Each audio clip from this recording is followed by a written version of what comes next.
Selamat pagi, Om Swastiastu, Assalamualaikum warahmatullahi wabarakatuh, salam sejahtera, Namo Buddhaya. Yang saya hormati Ibu Guru Farida selaku Guru Sejarah Indonesia kelas 10 MIPA 4 dan teman-teman yang saya cintai. Pada kesempatan kali ini, saya dan teman-teman saya akan mempresentasikan tentang bagaimana proses masuk, perkembangan, dan pengaruh kerajaan Kediri.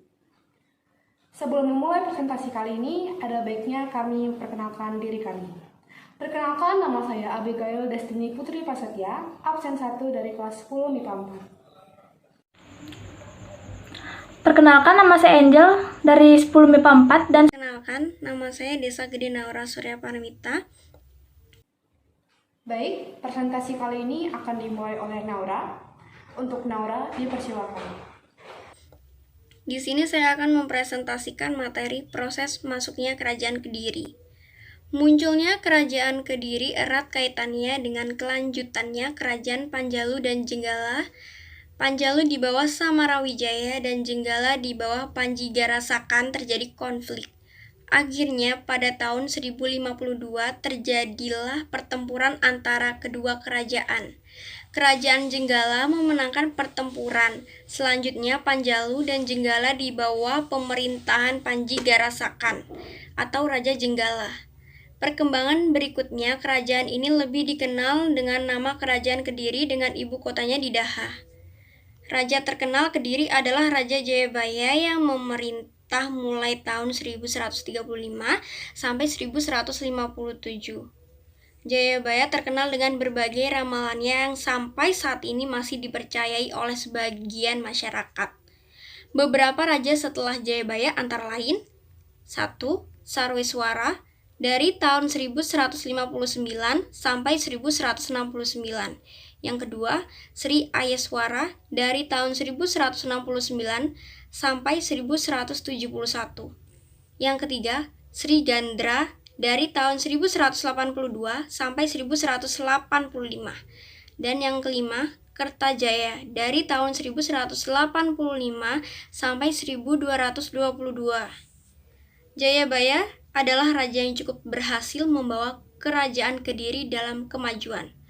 Kerajaan semakin teratur, rakyat hidup makmur. Kediri juga memiliki armada laut, bahkan telah ada Senopati Sarwajala atau Panglima Angkatan Laut. Di Kediri juga berkembang beberapa hasil kesusastraan, yakni 1. Kitab Batarayuda, 2. Kitab Kesnayana, 3. Kitab Smeradahana, dan yang keempat Kitab Lubdaka. Kerajaan Kediri akhirnya mengalami keruntuhan. Kertajaya atau Dandang Gendis merupakan raja terakhir. Nah, selanjutnya nih, bagaimana sih perkembangan dari Kerajaan Kediri pada saat itu? Nah, jadi Kerajaan Kediri ini dibangun oleh Erlangga dan raja pertamanya adalah Raja Bagismara. Nah, puncak keemasan pada Kerajaan Kediri ini pada saat pemerintahan Raja Jayabaya. Kerajaan Kediri meliputi sebagian dari Pulau Jawa dan beberapa pulau di Sumatera. Materi selanjutnya yaitu pengaruh Kerajaan Hindu-Buddha pada Kerajaan Kediri. Pada bidang agama yaitu berkembangnya agama Hindu-Buddha di Indonesia. Sebelum masuk pengaruh India, kepercayaan yang berkembang di Indonesia masih bersifat animisme dan dinamisme. Masyarakat pada saat itu melakukan pemujaan terhadap arwah nenek moyang dan kekuatan-kekuatan benda-benda pusaka tertentu serta kepercayaan pada kekuatan-kekuatan alam.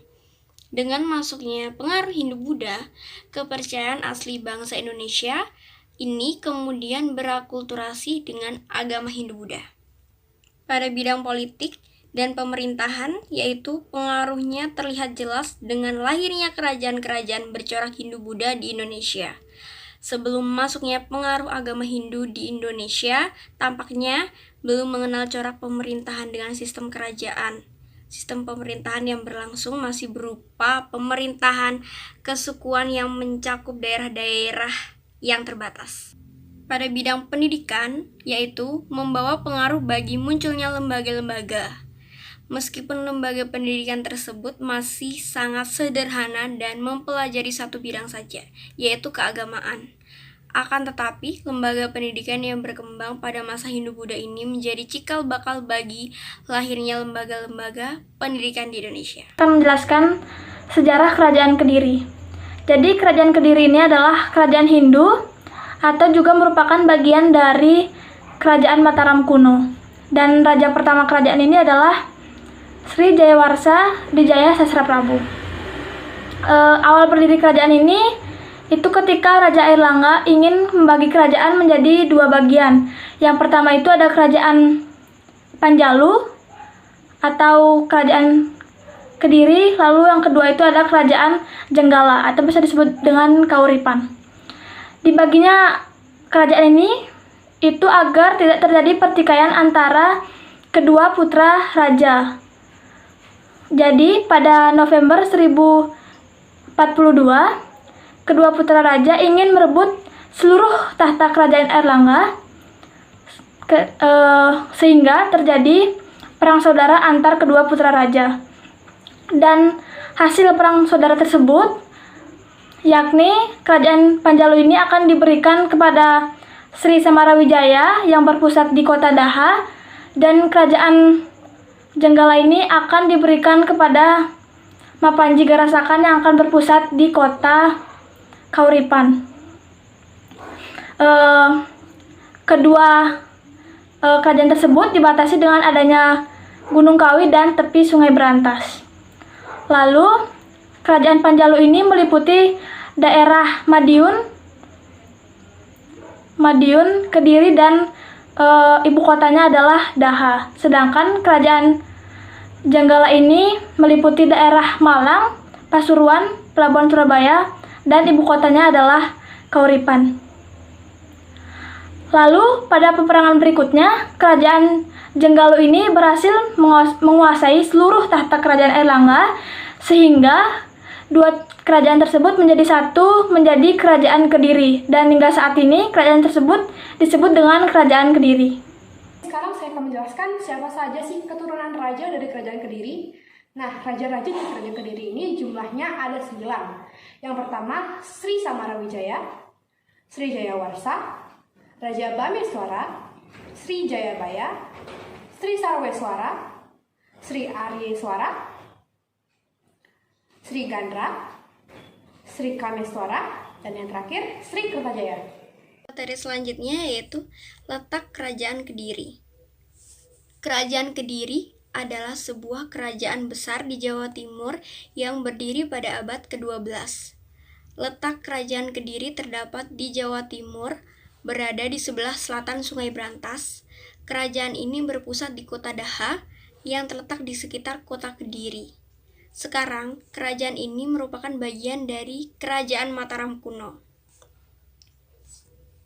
Pusat kerajaannya terletak di tepi Sungai Berantas yang pada masa itu telah menjadi jalur pelayaran yang ramai. Melalui pelabuhan Canggu, aktivitas perekonomian rakyat sangat lancar sehingga mendatangkan kemakmuran.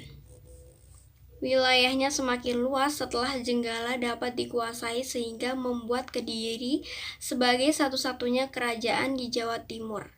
Wilayah kekuasaannya meliputi Kediri, Madiun, dan bagian barat Medang Kamulan. Sekarang kita akan membahas tentang keadaan masyarakat Kerajaan Kediri. Tapi sebelumnya, pada pembahasan sebelumnya, kita pasti sudah tahu Kerajaan Kediri ini berjaya di bawah kepemimpinan siapa. Jadi, Kerajaan Kediri ini berjaya pada saat kepemimpinan Prabu Jayabaya.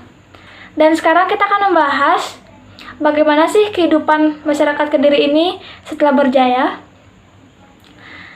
Jadi, pada saat pemerintahan Prabu Jayabaya ini, kehidupan sosial masyarakat Kediri ini sudah sangat-sangat teratur. Masyarakatnya mulai menggunakan pakaian yang wajar, yang layak, rambutnya juga sudah mulai ada yang terurai. Lalu, tempat tinggal penduduknya itu sudah sangat tersusun rapi, lingkungannya juga bersih. Dan faktor utama kerajaan ini berjaya pada saat kepemimpinan Prabu Jayabaya ini karena Prabu Jayabaya ini sangat menghargai hak-hak moral setiap masyarakat. Jadi tidak ada lagi ketidakadilan pada saat itu. Jadi semua hak sudah seimbang dan tidak ada lagi perang, konflik maupun perdebatan, sehingga pada saat itu rakyat dapat hidup damai dan tentram. Baik, selanjutnya ada kehidupan sosial budaya Kerajaan Kediri pada saat itu. Nah, kehidupan sosial budaya Kerajaan Kediri pada saat itu sudah mengalami kemajuan sangat pesat. Bahkan penduduknya pun sudah sangat teratur. Mereka menggunakan kain sampai di bawah lutut, rambut yang terurai, dan tentunya dengan tempat tinggal yang tersirat rapi. Sekarang kita akan membahas pengaruh budaya Kerajaan Kediri pada kehidupan saat ini. Pengaruhnya terletak pada kehidupan sosial masyarakat Kediri. Jadi, pada saat masa kejayaan Kediri ini, perhatian raja terhadap kehidupan sosial ekonomi masyarakat Kediri ini juga sangat besar. Hal ini dapat dibuktikan dengan karya-karya sastra saat itu yang mencerminkan kehidupan moral masyarakat Kediri. Contohnya seperti kitab Lubdaka yang berisi ajaran moral bahwa tinggi rendahnya martabat manusia itu tidak diukur dari tahtanya, tidak diukur dari asal-usulnya, tetapi diukur dari tingkah lakunya. Jadi, ajaran tersebut tidak hanya berpengaruh pada kehidupan saat ini, tetapi juga dapat menjadikan contoh kita untuk menjalani kehidupan sehari-hari. Baik, sekian dari presentasi kami. Terima kasih atas perhatiannya. Saya tutup dengan para santi. Om Santi Santi Santi Om. Wassalamualaikum warahmatullahi wabarakatuh. Salam sejahtera, namo buddhaya. Terima kasih.